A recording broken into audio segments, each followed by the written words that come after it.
Fala, meus amigos e amigas, Paulinho Lamanna na área, seja muito bem-vindo mais uma vez, é sempre muito bom estar do seu lado. Muito obrigado para você que tem compartilhado, favoritado, já se inscreveu no canal e comentou. O troféu joinha é sempre seu. Ó, gostou do conteúdo do canal? Se inscreve aqui. Gostou desse vídeo? Dá um joinha e ó, passa ele para frente. Belezinha?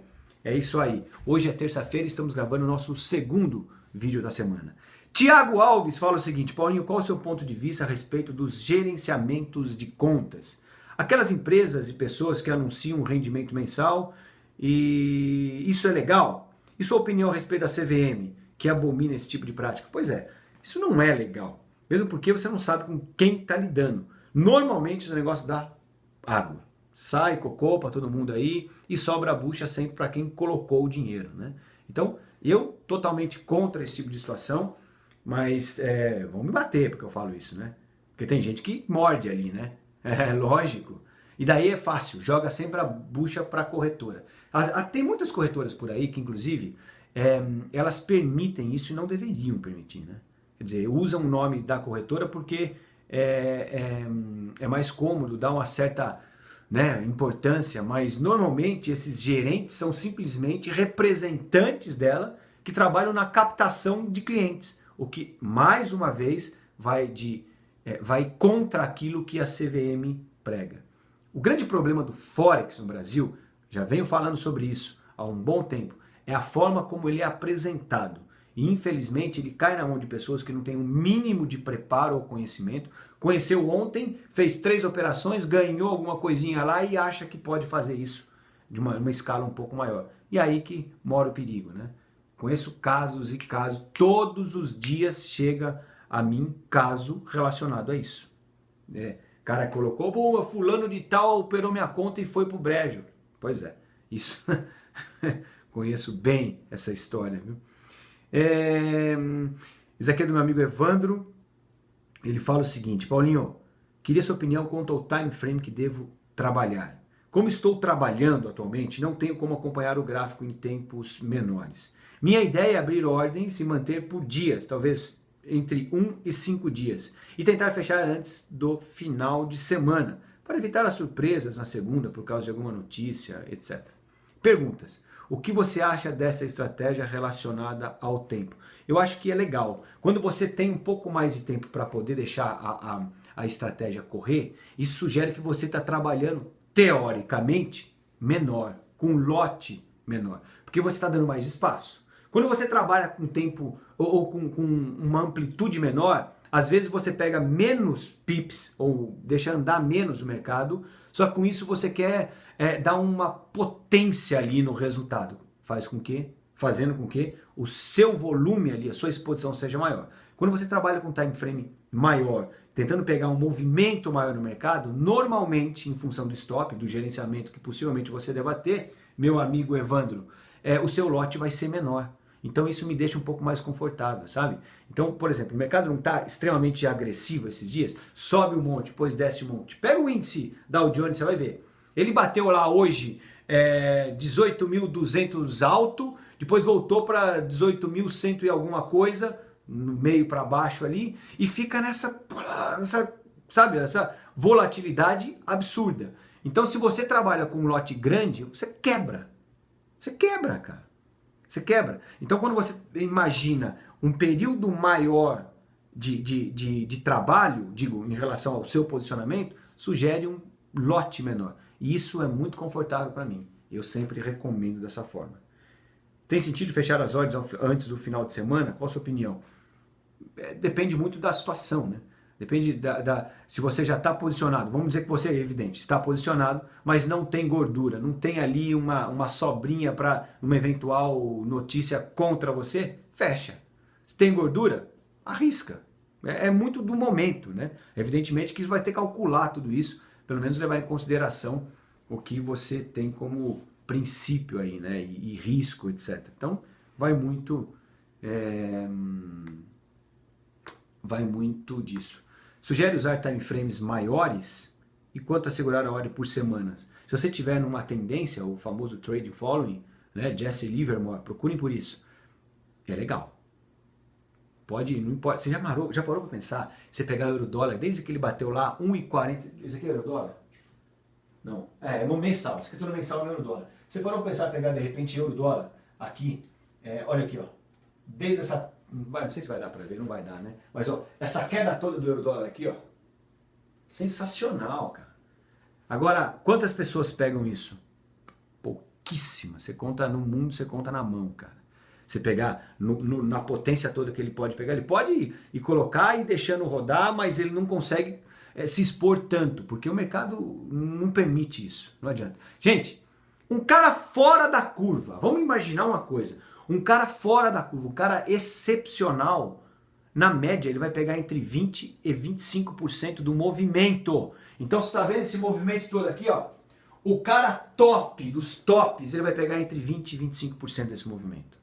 Não mais do que isso. Ah, mas eu pego sempre no baixo e na alta. Ok, isoladamente você vai fazer isso. Mas numa outra operação você vai pegar um pedacinho menor. Na outra, então, levando em consideração as amplitudes e fazendo uma média, essa palavra não sai da cabeça, né? É muito frequente esse negócio de média.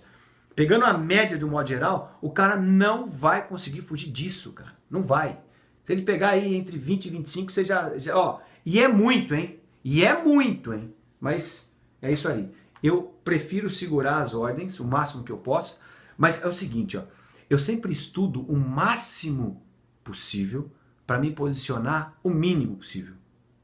Entendam? Ficar posicionado, exposto o mínimo possível. É evidente que se de repente eu estou na tendência, aí legal. Eu tento me posicionar, já travo essa operação, não tem mais risco de perda, por exemplo. Aí o conforto aparece e eu deixo essa operação como teoricamente já fechada. Em qualquer situação, ela já está ali, mas está garantida. Procuro por outra. Tudo bem? Então, é legal, viu, Evandro? Tenta trabalhar dessa forma aí. Procurei por Jesse Livermore. Vou deixar um link dele do Wikipedia abaixo na descrição do vídeo. Tá? Maicon Oliveira, ela é de Campinas. Paulinho, gostaria de saber se o tamanho dos lotes são iguais independentemente do valor da conta. Ou seja, se eu abrir uma ordem de um lote de 1.0... Ok. Se eu abrir uma ordem de um lote de 1.0 em uma conta de $1.000, vai ser o mesmo de uma conta de 100. Ok. Bom, primeiro é o seguinte, Marco, é que lote é uma coisa, margem e exposição e alavancagem são coisas totalmente diferentes. Então, quando você abre um lote é padrão, ok? Numa conta standard, por exemplo, quando você abre um lote de 1.0, você está, na verdade, negociando $100.000. Beleza? E esse resultado vai ser o mesmo para uma conta de 1.000 ou de 1 milhão. Você falou conta de 100. Pouco provável que você abra uma conta, pouco provável não, você não consegue abrir um lote de 1.0 na conta standard, ok? Estou falando de micro account, nada disso. De 1.0 na conta normal, na padrão, você não vai conseguir abrir numa conta de $100 em função da alavancagem. A não ser que você tenha uma alavancagem de 2.000, de 1.000 para cima. Nem com 1.000 você abre, para você ter uma ideia. Tá? Então, isso você não vai conseguir. A partir de 250, se for uma alavancagem de 500, 250, $260, é possível que você consiga abrir. Vai depender, inclusive, da cotação do par que você tá operando. Porque tem... Dá uma olhadinha no vídeo número 75 que eu fiz, que fala justamente sobre cálculos de margem e talvez responda essa pergunta. O link também está aqui abaixo. Beleza? O Jefferson Tabone, ele me mandou uma coisa bem legal aqui, ó. Só que é um pouco grande, não sei se eu vou ler agora, hein, Jefferson?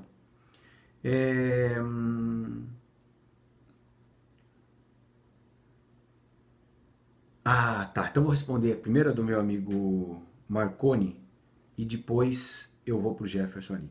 Paulinho, gostaria que você fizesse um vídeo me explicando sobre a questão de quanto é possível fazer no Forex. Sou iniciante, estou operando há alguns meses, porém não tenho muito capital. Eu comecei com uma conta de apenas $100 e consigo fazer mensalmente, de uma forma geral, mais de 50% de uma conta de $100. Já ouvi você dizer diversas vezes abordando esse assunto e sinceramente ainda não consegui compreender o que muda numa conta maior.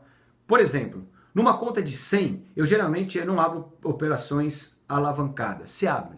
Toda operação que você abre, ela é alavancada. Você quis dizer com relação ao lote, à exposição. Tá?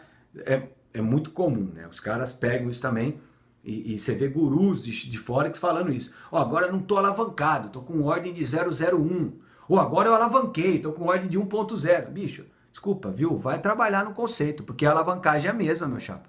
Tá? Marconi, não é pra você não, né? Tem alguns gurus aí que os caras merecem ouvir desse jeito falando. Mas enfim, alavancagem, toda vez que você abrir a operação na mesma conta, não importa se ela é de 001 ou de 1.0 ou de 10.0 ou de 30.0 ou o limite de lote que a corretora permite, ela vai estar com a mesma alavancagem, ok? Sempre assim. Mas, tá. Então, mas continuando seu raciocínio aqui, só para corrigir. Tá. Numa conta de $100, eu geralmente não abro muito grande, somente ordens de 001. E por acaso, se por acaso minha conta fosse de $1.000, eu abriria ordens de aproximadamente 0,10, mantendo a mesma proporção. Tá. Se possível, gostaria que abordasse novamente esse assunto, com exemplos e tamanhos de contas diferentes, começando de $100. Se agradeço já. Cara, teoricamente é a mesma coisa. Quando você abre uma ordem... para começar, ó, o meu gerenciamento não permite eu abrir 001 para cada $100. É muito mais que isso. Eu tenho gerenciamento meu e é diversificado em função das contas que eu trabalho. Então, por exemplo, numa conta de $1.000, por exemplo, numa conta um pouco mais agressiva, eu abriria um lote máximo de 003, só para você ter uma ideia. Então eu tô bem menos exposto que você. Numa virada do mercado desse jeito, eu fico confortável, dá tempo de sair, vou ter um prejuízo ali, mas prejuízo que eu consigo absorver. Tá ok?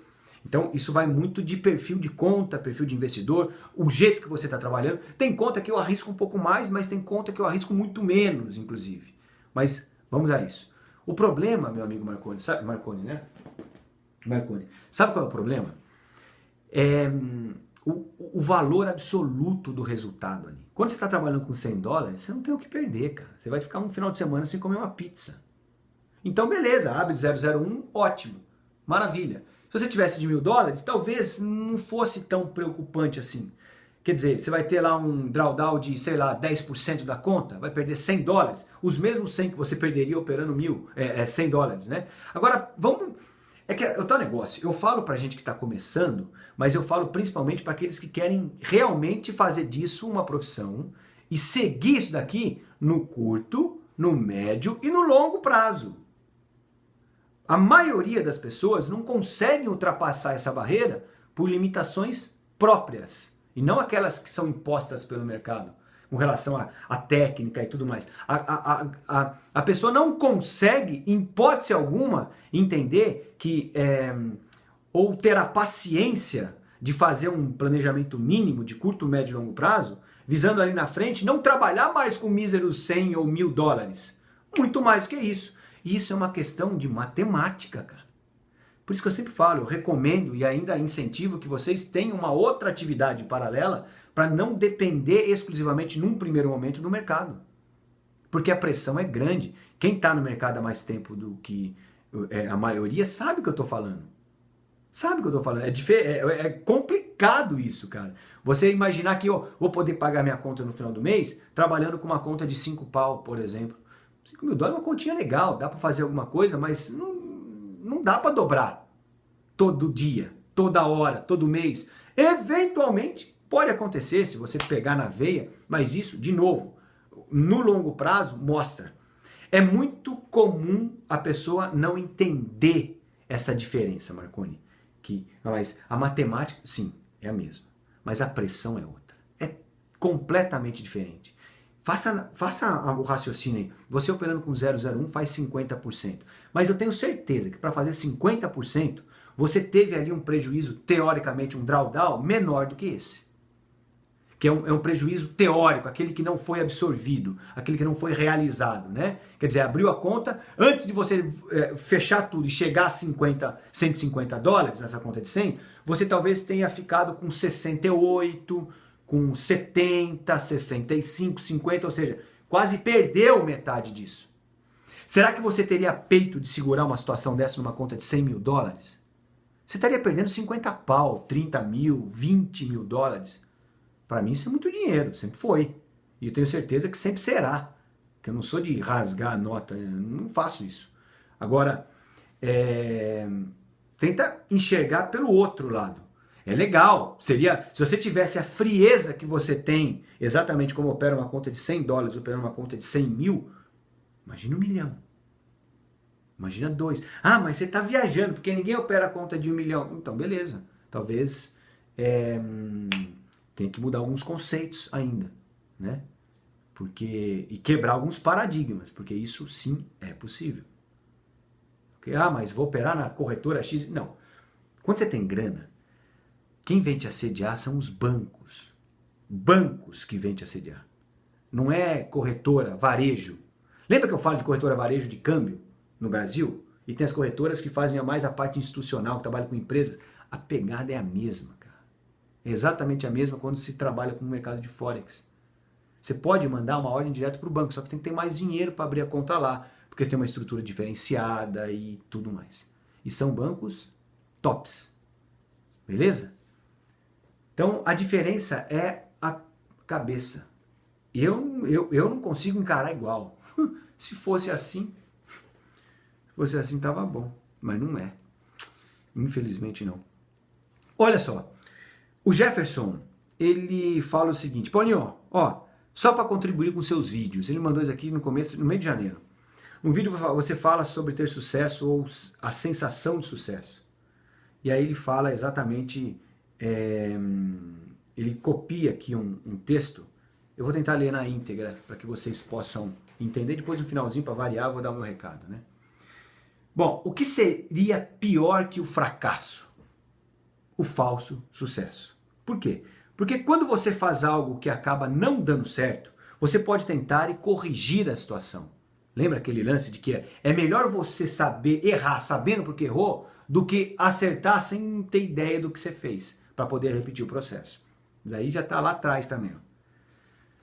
No mínimo você vai aprender com a experiência e prometer a si mesmo que na próxima vez você se sairá melhor. O falso sucesso é diferente. Parece que você está se saindo bem, mas na verdade está se prejudicando. Autossabotagem, né? A autossabotagem. Quando você finalmente percebe que precisa fazer mudanças, poderá ser tarde demais. Vejo isso acontecer direto, cara. Direto. Não preciso de conhecimento. Eu vou fazer as coisas do meu jeito. Fecha uma porta e perde um tempo, se traumatiza, cria um monte de vícios que não consegue tirar depois. É duro, mas é uma realidade. Cortei uma parte aqui, ele fala. Uma atitude típica do falso sucesso. Deixar que a vida gire em torno de busca de dinheiro e bens materiais. Eu venho falando isso há muito tempo também, cara. Depois passa a fonte oficial, ô Jeff, para eu colocar aqui no meu... Vou até mandar no Face depois, te acredito lá. O consultor de carreiras Tom Denham escreveu: pensar sempre em subir de cargo na empresa e ganhar mais dinheiro ou em comprar mais coisas não nutre a alma. Medir o sucesso simplesmente em termos financeiros é superficial e a longo prazo você só vai sentir o grande vazio. Esses dias eu estava conversando com um cara, eu estou fazendo observações no meio disso. Né, para variar. Estava conversando com um cara, o cara falou assim, cara, por que você sempre fala vamos viver? É porque eu acho que nós devemos não só trabalhar. Trabalhar é legal, é bacana, ainda mais quando você faz aquilo que você é apaixonado, faz aquilo, sabe, de coração, gosta daquilo que você faz com entusiasmo, é muito legal. Mas você não pode se entregar a isso. Você tem que realmente entender que a vida não é só isso, cara. Não é só grana, não é só ostentação, não é só mostrar relojão de marca, roupinha bacana, carro no seu... É legal, é bacana. Isso pode ser, num certo ponto, gratificante ou que você acaba se reconhecendo. Às vezes você não compra... depende de onde você estiver, você não compra para os outros, né? Porque é muito comum você comprar um carrão bacana e falar, onde que eu vou? Mas não é para você ir, é para poder mostrar. Vamos parar de hipocrisia, é assim que a coisa funciona, né? Agora, dependendo do lugar, não adianta, você compra para você. Algumas coisas que você não pode mostrar por algum motivo, você compra para satisfazer. Então, isso vale a pena com forma de reconhecimento, troféu, sei lá. Cara, nós, traders, por exemplo, Nós não temos aquela comemoração do gol, quando um artilheiro faz o gol, ou aquele convívio depois no vestiário, quando o time ganha uma partida ou leva um troféu para casa do campeonato. Cara, você já parou para pensar as frustrações que tem os pilotos de Fórmula 1, por exemplo, ou os pilotos em geral? Ali, é agora. Todos estão vendo aquilo. E de certa forma ele recebe um apoio por ir mal na corrida, mas tá ali gente apoiando. Nós somos solitários, cara. Nós somos totalmente solitários com relação a isso. Se você ganhar, você de alguma forma você quer apresentar isso para alguém. E aí você faz, às vezes, de várias formas, mas como você perde, normalmente é comum o trader se retrair. Ou começar a fantasiar aquilo que não está acontecendo. Para que outra pessoa, ou de repente para ele justamente não cair no lance do fracasso.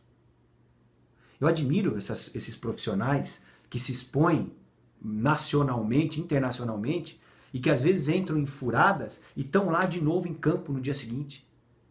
Pensa se fosse com você, como você agiria. Tente se colocar no lugar dele. Ah, mas o cara tem grana. Não é só grana, bicho. Você vê que às vezes o cara tem grana e não consegue manter porque não tem cabeça para isso. Então, é isso daí. Vamos continuar. Muitas pessoas concordam que essas palavras... muitas pessoas... um grande vazio, ok. Muitas pessoas concordam com essas palavras. Numa pesquisa realizada nos Estados Unidos, ter muito dinheiro ficou em 20º lugar numa lista de 22 fatores que contribuem para uma vida bem-sucedida. Perto do topo da lista estavam boa saúde, bons relacionamentos e um trabalho que você goste muito. Pois é. Pelo visto, muitas pessoas sabem a diferença entre o falso sucesso e o verdadeiro sucesso. Pelo menos na teoria. Mas na prática é bem difícil tomar decisões que reflitam o conceito correto de sucesso. Depois ele dá um exemplozinho aqui com relação bem... Pô, legal, Jeff. Eu vou... Manda pra mim... Bom, depois me dá a fonte, que eu vou copiar a fonte certinho e jogo lá no Facebook e vou te marcar lá, beleza? Saúde e paz a todos, espero que todos tenham sucesso, mas o verdadeiro sucesso. E não compartilhe só as suas vitórias. Compartilhar a vitória é legal, mas é muito mais interessante você compartilhar a sua derrota. Sabe por quê? Porque tem gente que talvez já tenha passado por isso. E se o cara tiver um coração pelo menos, mais ou menos, não precisa ser bom, ele pode te ajudar nisso. Isso acontece, hein? Tem gente boa assim. Saúde e paz a todos, vamos viver, amanhã estou de volta. Tchau.